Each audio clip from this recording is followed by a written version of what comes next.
اللہ کا شکر ہے اس پلیٹ فارم سے کتاب و سنت کی آواز بلند ہو رہی ہے الحمدللہ. ہم آپ کے بابوں کو بالکل نہیں مانتے اس لیے کہ آپ بھی دوسروں کے بابوں کو نہیں مانتے.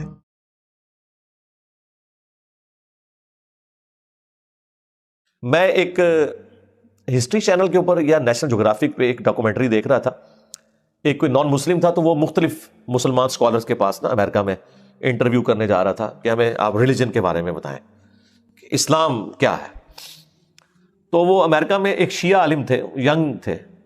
اس سے جب اس نے سوال کیا نا کہ اسلام کیا ہے تو اس نے کہا اسلام خدا کے گرد سینٹرڈ ہے, بس کہ ہر وقت خدا آپ کے سامنے ہونا چاہیے. یہ اسلام کی بیسک ڈیفینیشن ہے. واقعی اسلام یہی بات ہے. اسلام کیا ہے؟ ٹو سبمٹ یور ول, اللہ کے سامنے سر تسلیم خم کرنا. اچھا اب یہ بات مجھے بھی پتا, لیکن جب میں نے اس بندے کے منہ سے یہ بات سنی نا پھر میں نے غور کرنا شروع کیا. اس نے کہا کہ ہر وقت اللہ آپ کے سامنے ہونا چاہیے. تو پھر میں نے سوچا واقعی یار اسلام تو ہے ہی سینٹرڈ اراؤنڈ گاڈ ہے. صبح سے لے کر شام تک ہر چیز خدا کے گرد گھومتی ہے. صبح اٹھ کے آپ پہلا جملہ کیا بولتے ہیں؟ الحمدللہ الذی احیانا بعدما اماتنا والیہ النشور. تمام تعریفیں اس اللہ کے لیے ہیں جس نے مرنے کے بعد مجھے دوبارہ سے زندہ کر لیا اور میں نے لوٹ کے اسی کی طرف جانا ہے. آخرت کا ذکر بھی ساتھ ہی ہے. یہ تلوار جو ہے نا یہ ہر وقت لٹکی رہے گی. آپ دیکھیں دنیا میں جتنی دعائیں ہو رہی ہوتی ہیں نا, آخرت کا موت کا ذکر ساتھ پیرلل میں آ رہا ہوتا ہے کہ تیاری سٹارٹ ہی صبح کیا ہو رہا ہے, اے اللہ موت کے بعد زندگی دی ہے اور پھر میں نے مر کے تیرے پاس ہی آنا ہے جو آخری موت ہے جس کے بعد میں نے اٹھنا بھی کوئی نہیں, پھر قیامت میں ہی اٹھنا ہے. یہ سٹارٹ ہو رہا ہے. نماز پڑھیں گے, وہ تو ذکر کی اعلیٰ ترین چیز. واقعی میں صلاۃ لذکری, میری یاد کے لیے نماز کو قائم رکھنا. اور نماز کے بعد بھی اذکار, نماز کے اندر بھی اذکار. مسجد میں جانے کی دعا, وہ بھی گاڈ اورینٹڈ. مسجد سے نکلنے کی دعا, ٹوائلٹ گئے ہیں تو اس میں جانے کی دعا, اس سے نکلنے کی دعا. پھر گھر سے نکلے ہیں پھر اللہ کو یاد کر کے نکلے ہیں.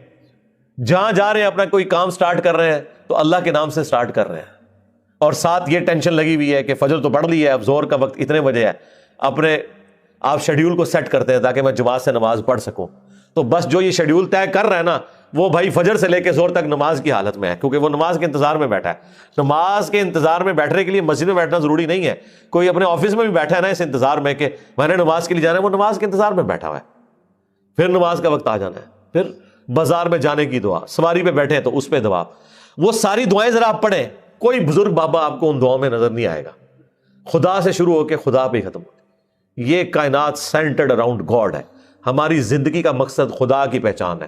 انبیاء کے دنیا میں آنے کا مقصد خدا کی پہچان ہے. ہر چیز خدا کے گرد گھومتی ہے. یہ اصل میں اللہ کو مطلوب انسان ہے جو سینٹرڈ اراؤنڈ گاڈ ہو. تو آپ اس کے ذرا ٹیسٹ کو فیل کریں. اہل ایمان کی نشانی ہے کہ وہ خواہ کھڑے ہوئے ہوں, خواہ بیٹھے ہوئے ہوں, خواہ وہ اپنی کروٹوں پر لیٹ رہے ہوں, ہر حال میں اللہ کو یاد رکھتے ہیں. حتیٰ کہ دیکھیں اما عائشہ سے پوچھا گیا جنابت کے کانٹیکسٹ میں, صحیح مسلم میں حدیث ہے کہ کیا اس حالت میں بھی نبی علیہ السلام اللہ کو یاد کرتے تھے؟ تو انہوں نے کہا کہ اللہ کے نبی ہر حال میں اللہ کو یاد کیا کرتے تھے, خواہ وہ جنبی بھی ہوں. جنبی بندہ صرف قرآن کی تلاوت نہیں کر سکتا, نماز نہیں پڑھ سکتا, باقی ہر ذکر کر سکتا ہے. صبح شام کے اذکار, باقی چیزیں, اس میں تو کوئی پروٹوکول بھی نہیں ہے. یہ غسل, وضو, کپڑے پاک ہونا, جگہ پاک ہونا, یہ صرف نماز کا پروٹوکول ہے. جو عام اذکار ہیں ان کا کوئی پروٹوکول نہیں ہے. وہ آپ جس مرضی حالت میں کریں. یہ لوگ کہتے ہیں جی آیت کریمہ بڑا گرم ہے جی, بغیر وضو کے نہیں کرنا چاہیے جی, خوشبو لگا لینی چاہیے. اور بھائی جس نے کیا تھا اس نے تو مچھلی کے پیٹ میں کیا تھا, سب سے زیادہ تعفن والی جگہ یونس علیہ السلام. کوئی گرم ذکر نہیں ہے بھائی. وہ پھر ایسا ذکر ثابت ہوا کہ اللہ تعالیٰ نے ان کی اس غلطی کو, اجتہادی غلطی کو معاف کیا.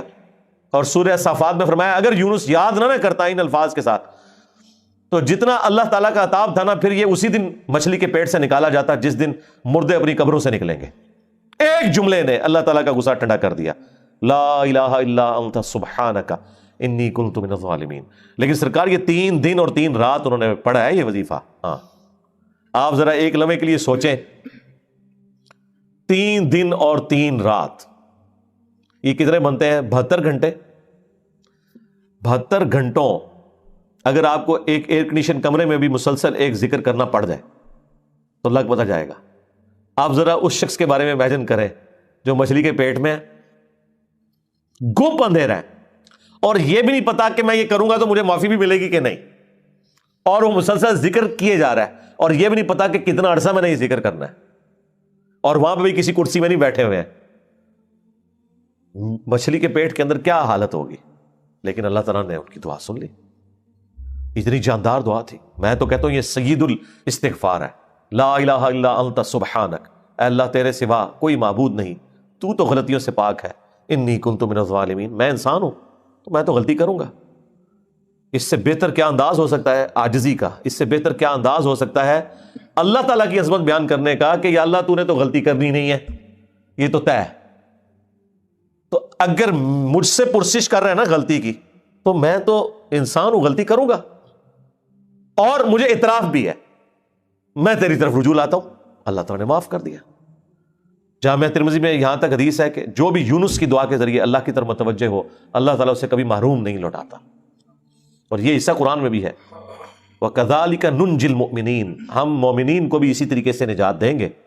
جب یہ دعا آئی نا سورہ الانبیاء میں, تو ساتھ یہ بھی ذکر آیا کہ انبیاء کی جو یہ دعائیں ہیں, خصوصاً یہ والی دعا یونس علیہ السلام کی, کوئی مومن بھی مانگے گا ہم اسے بھی نجات دیں گے. تو یہ جو دعائیں ہیں صبح و شام کے اذکار ہیں, جس کے اوپر میں نے پورا بلیو کارڈ لکھ دیا, اور فرض نماز کے بعد اذکار ہیں, گرین کارڈ لکھ دیا. یہ فرض نماز کے بعد اذکار, یہ صبح و شام کے اذکار. تو ان اذکار میں وہ ساری دعائیں ہیں جو نبی علیہ السلام نے کی ہیں. یہ ہماری ویب سائٹ سے بھی ڈاؤن لوڈ کر سکتے ہیں آپ, اس کی ایپ بھی بنی ہوئی ہے, PDF فارم میں بھی ہے. تو یہ اذکار کریں, صبح و شام کی دعائیں, اذکار, مختلف اوقات کی دعائیں, ٹوائلٹ میں جاتے وقت کی دعا, باہر نکلنے کی دعا, صبح اٹھتے وقت کی دعا, اور رات کو سونے سے پہلے دعائیں. یہ مختلف اوقات کی جو دعائیں ہیں, یہ وہ ساری دعائیں ہیں جو آپ نے اٹھتے بیٹھتے چلتے پھرتے کرنی ہے. درود شریف بھی, درود شریف اللہ کی عبادت ہے کیونکہ یہ دعا ہے, اور دعا جتنی بھی ہیں وہ اللہ سے کی جاتی ہیں, اور ہر دعا عبادت ہے. الدعاء هو العبادہ, یہ حدیث ہے سنن نسائی کے اندر, ترمذی کے اندر. اور نبی علیہ السلام نے حدیث کے اوپر اکتفا نہیں کیا, اس کے بعد آپ نے آیت پڑھی, ادعونی استجب لکم, اے میرے بندو مجھ سے مانگو میں تمہاری دعا کو قبول کروں گا. ان الذین یستکبرون عن عبادتی, بے شک جو لوگ میری عبادت سے تکبر کریں گے, یعنی مجھ سے دعا کرنے میں کنجوسی اختیار کریں گے, میں انہیں ذلیل و خوار کر کے جہنم میں داخل کروں گا, والعیاذ باللہ تعالی. حضور نے سورۃ المومن کی آیت نمبر 60 پڑھی, اسے سورہ غافر بھی کہتے ہیں, اس بات کے ثبوت میں کہ دعا کرنا عبادت ہے. تو جتنی دعائیں ہیں یہ عبادت ہے, اور یہ اللہ تعالیٰ کا وہ ذکر ہے, خواہ وہ درود شریف ہو, خواہ صبح شام کے اذکار ہوں, یا مختلف اوقات کی دعائیں ہوں, یہ اللہ تعالیٰ کے وہ ذکر کی شکلیں ہیں جس کا کوئی پروٹوکول نہیں. کوئی جنبی ہے, کوئی بے وضو ہے, کپڑے بھی ناپاک ہیں, جس جگہ پہ ہیں وہ جگہ بھی ناپاک ہے, کوئی فرق نہیں پڑتا اس سے. یہ ذکر آپ کر سکتے ہیں. مولا علی کا قول ہے جامعہ ترمذی میں سنن نبی داؤد کے اندر کہ نبی علیہ السلام کو حالت جنابت کے علاوہ کوئی اور حالت قرآن پڑھنے سے مانے نہیں ہوتی تھی. یعنی قرآن آپ نہیں پڑھ سکتے جنبی ہو, بغیر وضو کے قرآن بھی پڑھا جا سکتا ہے, لیکن جنبی شخص نہیں پڑھ سکتا. لیکن جو اذکار ہے نا, وہ اٹھتے بیٹھتے چلتے پھرتے, بھائی اما عائشہ سلام اللہ علیہا اس سے زیادہ کیا بات کرتی. جب جنابت کے کانٹیکسٹ میں ان سے پوچھا گیا تو انہوں نے کہا اللہ کے نبی تو ہر حال میں اللہ کو یاد کرتے تھے, خواہ وہ جنبی ہو یا نہ ہو. اور غسل جنابت فوراً کرنا کوئی ضروری بھی نہیں ہوتا, اللہ تعالیٰ نے چھوٹ دی ہوئی ہے, بس نماز قضا نہ ہو. نبی علیہ السلام کبھی غسل جنابت رات کو کر لیتے تھے اور کبھی آخری پہر اٹھ کے کرتے تھے. تو غسل جنابت ڈیلے بھی کوئی شخص کر سکتا ہے. فجر پڑھ کے اگر کسی کے اوپر غسل فرض ہو گیا ہے تو وہ زور سے پہلے کسی بھی وقت غسل کر کے زور کی نماز, بس وہ قضا نہیں ہونی چاہیے. تو اس دوران بھی اللہ کو تو آپ نے یاد کرنا ہے. ایون ٹوائلٹ میں غسل کرنے جب جانا ہے تو اللہ ہی کو یاد کر کے جانا ہے نا. اللہم انی اعوذ بک من الخبث والخبائث, جو بخاری میں دعا ہے, اے اللہ میں شریر جنوں اور جنیوں سے تیری پناہ میں آتا ہوں. یہ دعا جو آپ مانگ کے ٹوائلٹ میں جاتے ہیں تو جنبی شخص نے بھی یہی دعا مانگ کے جانی ہے نا. باقی بھی جو مختلف اذکار ہیں وہ آپ نے لازمی کرنے ہیں, اس میں کوئی سستی والا پہلو نہیں ہونا چاہیے. ہاں قرآن پاک سے متعلق جو چیزیں وہ آپ نہ کریں. تو یہ ذکر کی 3 اقسام. نمبر 1 فاقم الصلاۃ لذکری, میری یاد کے لیے نماز کو قائم رکھنا. اور جتنے بھی فرائض ہیں, خواہ وہ حج کی شکل میں ہو, زکوٰۃ کی شکل میں ہو, رمضان کے روزے ہوں، وہ سب کے سب اللہ کا ذکر ہے۔ رزق حلال کمانا بھی، یہ بھی اللہ کا ذکر ہے۔ اللہ کے نیک بندوں کے واقعات جو قرآن و سنت میں رپورٹ ہوئے انہیں بیان کرنا بھی اللہ کا ذکر ہے۔ انبیاء کرام کے واقعات کو بیان کرنا بھی اللہ کا ذکر ہے۔ تو سب سے بڑا ذکر نماز، اس کے بعد قرآن تو بلکہ اپنے سٹیٹس میں دیکھا جائے تو وہ سب سے بڑا اللہ کا ذکر ہے، اللہ کی یاد دہانی والی چیز۔ لہذا قرآن کی تلاوت، قرآن کے احکامات کی پیروی کرنا، یہ سب کچھ اللہ کا ذکر ہے۔ اور تیسرے نمبر کے اوپر صبح و شام کے اذکار، مختلف اوقات کی دعائیں، درود شریف، یہ بھی اللہ تعالیٰ کا ذکر ہے۔ تو یہ تین ہی اقسام ہے ذکر کی جن کے اوپر ہمیشگی انسان کو کرنی چاہیے۔ اور کچھ چیزیں تو اللہ تعالیٰ نے فرض کے طور پہ کر دی ہیں، جیسے نماز ہے اور باقی فرائض ہیں، اس کے بغیر آپ کا چھٹکارا نہیں ہے۔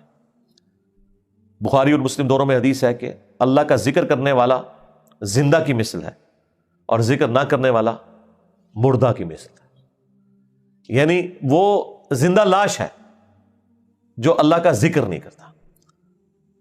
جامع ترمذی میں حدیث ہے، ایک صحابی حاضر ہوئے، یا رسول اللہ مجھے کوئی ایسی نصیحت کریں کہ اس کے بعد مجھے کسی چیز کی ضرورت نہ رہے۔ نبی علیہ السلام نے کہا کہ تیری زبان ہر وقت اللہ کے ذکر سے تر رہے، بس یہ نصیحت، یعنی صرف نماز کی حد تک نہیں، عام حالت میں بھی۔ اچھا، ذکر کے لیے زبان ہلانا بھی ضروری نہیں ہے، دل میں بھی ذکر ہو سکتا ہے۔ اللہ کو یاد کرنا بھی ذکر ہے، غور و تفکر کرنا بھی ذکر ہے۔ اصل چیز ہے گاڈ اورینٹڈ ہونا۔ بخاری مسلم میں حدیث ہے، جب تم نماز پڑھ کے اسی جگہ پہ بیٹھے رہتے ہو نا جہاں پہ نماز پڑھی تھی، اسی مصلی کے اوپر، جب تک وضو نہیں ٹوٹتا نا، کچھ ذکر نہ بھی کرو، تب بھی فرشتے دعائے رحمت تمہارے لیے کرتے رہتے ہیں۔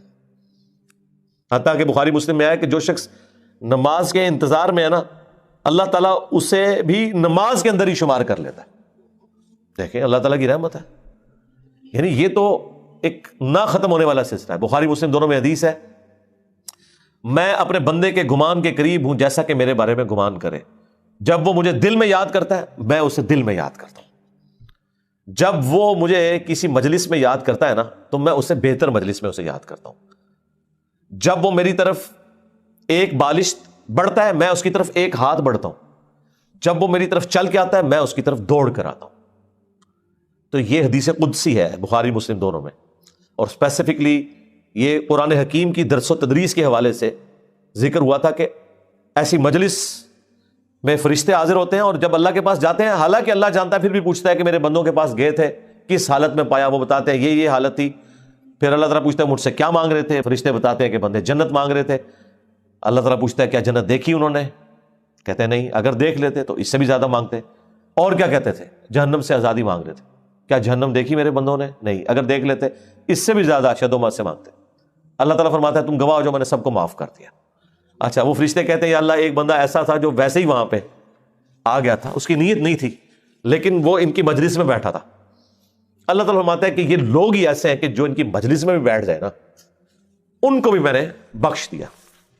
وہ جو کہہ رہے ہوتے ہیں نا غوث پاک کے درس میں بھی اگر کوئی بیٹھ گیا، کہانیوں میں نہیں میرے بھائی، درس قرآن میں، وہ چاہے غوث پاک دے رہے ہو یا کوئی انجینئر پاک دے رہے ہو یا کوئی ڈاکٹر پاک دے رہے ہو، اگر اخلاص کے ساتھ کوئی اللہ کا ذکر کر رہا ہے، خالص توحید بتا رہا ہے، قرآن و سنت کی تعلیمات بتا رہا ہے، اس کی مجلس میں بیٹھنے والے کے لیے جنت کا راستہ آسان ہو جائے گا۔ وہ تو حدیث ہے صحیح مسلم کے اندر کہ جو علم کے راستے پہ چلتا ہے اللہ تعالیٰ جنت کا راستہ اس کے لیے آسان کر دیتا ہے۔ یہ تو بالکل اسٹیبلش چیز ہے۔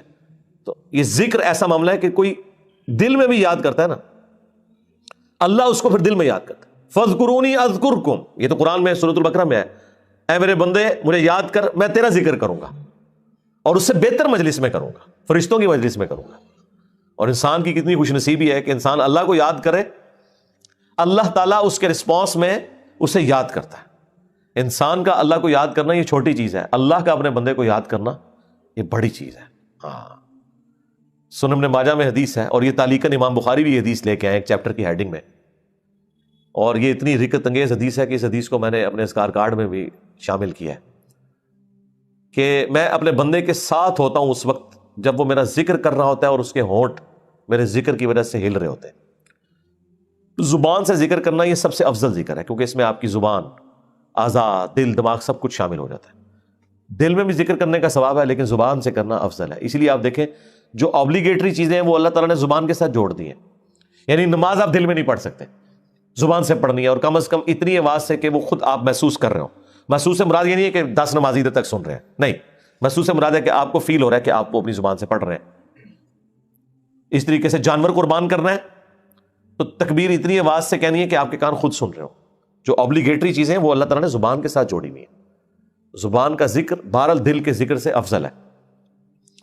باقی ریاکاری والا جو ایشو ہے وہ ہر شخص کا ایک پرسنل معاملہ ہے، کسی کے اوپر ہم فتویٰ نہیں لگاتے.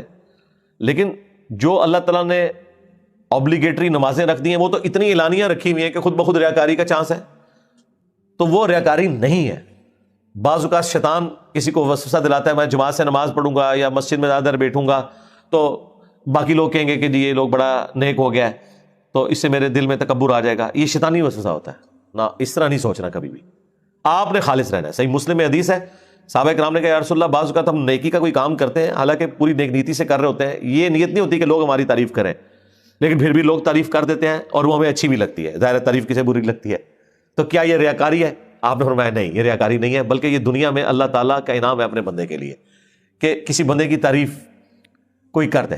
لیکن دوسری طرف نبی علیہ السلام نے اس بندے کے لیے یہ کہا ہے کہ کسی کے منہ پہ ایسی تعریف نہیں کرنی ہے کہ وہ تکبر کے اندر مبتلا ہو جائے. جس کی ہو رہی ہے اس نے خواہش کا اظہار نہیں کرنا کہ لوگ میری تعریف کریں. تو یہ باریک سے فرق ہوتے ہیں جس کی وجہ سے بعض اوقات شیطان، میں نے کئی لوگوں کو سنا ہے کہ جی ہم نے داڑھی رکھ لی تو پھر لوگ مسائل پوچھیں گے، لوگ ہمیں نیکوکار کہیں گے، اس لیے جی ہم داڑھی نہیں رکھ رہے. پھر وہ قرآن و حدیث سے سب سے بڑی دلیل دینا شروع کر دیتے ہیں جی ڈاکٹر اقبال کی بھی داڑھی نہیں تھی. قرآن و حدیث ان کے نزدیک یہ ہے کہ ڈاکٹر اقبال کی داڑھی نہیں تھی، اور پوری زندگی ڈاکٹر اقبال کو یاد کرتے کرتے مر جاتے ہیں. اللہ کے نبی علیہ السلام کو پسے پش ڈال دیتے ہیں. کئی لوگ ہیں وہ کہتے ہیں کہ جی وہ جی ہاں نبی علیہ السلام خواب میں زیارت کروا کے خود منو ایک بار بھی کہہ دینا میں داڑھی رکھ لینی ہے. تو میں ان کو کہتا ہوں وہ 1400 سال پہلے کہہ کے گئے ہیں بھائی. اور اس سے بھی بڑھ کر اللہ قرآن میں کہہ گیا سورہ النساء کی آیت نمبر 119 کہ یہ شیطان کا راستہ ہے، کہ شیطان کہے گا، اس نے یہ وعدہ کیا تھا اپنے رب کے ساتھ وَلَآمُرَنَّهُمْ فَلَيُغَيِّرُنَّ خَلْقَ اللَّهِ، اے اللہ میں تیری مخلوق کو ابھاروں گا کہ وہ تیری بنائی ہوئی تخلیق کو بدل دیں گے. تو یہ تخلیق اللہ نے دی تھی مرد کے لیے. اتنی داڑھی رکھنا کہ جسے عرف عام میں داڑھی کہا جائے یہ مرد کے لیے اوبلیگیٹری ہے. تو ہر بندے نے کوئی نہ کوئی اپنے لیے لیم ایکسکیوز رکھا ہوا ہوتا ہے. تو میں ان کو بھی کہتا ہوں بھائی 1400 سال پہلے حکم ہو چکا ہے بھائی، آپ کس حکم کا آپ انتظار کر رہے ہیں؟ تو بعض اوقات شیطان یہ بھی وسوسہ دلاتا ہے کہ جی اگر میں جماعت سے نماز پڑھوں گا تو لوگ کہیں گے یہ بڑا نیکوکار ہے لہٰذا میں گھر میں ہی پڑھ لیتا ہوں. نہیں بھائی، جو فرض چیزیں ہیں وہ آپ نے حکم پہ عمل کرنا ہے، اپنی عقل کو اس میں دخل نہیں دینی. اب داڑھی بھی سامنے نظر آ رہی ہے، داڑھی تو ذرا چہرے پہ رکھی جائے گی نا، پیٹ میں تو صرف بزرگوں کی داڑیاں ہوتی ہیں، ہاں بابوں کی، اور جو کتابوں کے ماننے والے ہیں ان کی داڑھی تو باہر ہوتی ہے، وہ تو سامنے رکھنی ہوگی. اسی طریقے سے نماز بھی لوگوں کے سامنے ہی پڑھنی پڑے گی جماعت سے. یہ تو ہو ہی نہیں سکتا کہ آپ کہیں کہ میں نے جماعت سے نماز نہیں پڑھنی ہے، گنہگار ہوں گے. یہ مرد کے لیے میں کہہ رہا ہوں، عورت تو ظاہر ہے اس کے لیے تو حکم ڈفرینٹ ہے. تو یہ چیزیں اللہ تعالیٰ نے اپنی یاد کے لیے، دیکھیں کتنے الارمز فٹ کیے ہوئے ہیں، ہمیں کتنے سگنل پورے دن میں ملتے ہیں. انسان اللہ تعالیٰ سے اپنے آپ کو بے نیاز کر ہی نہیں سکتا.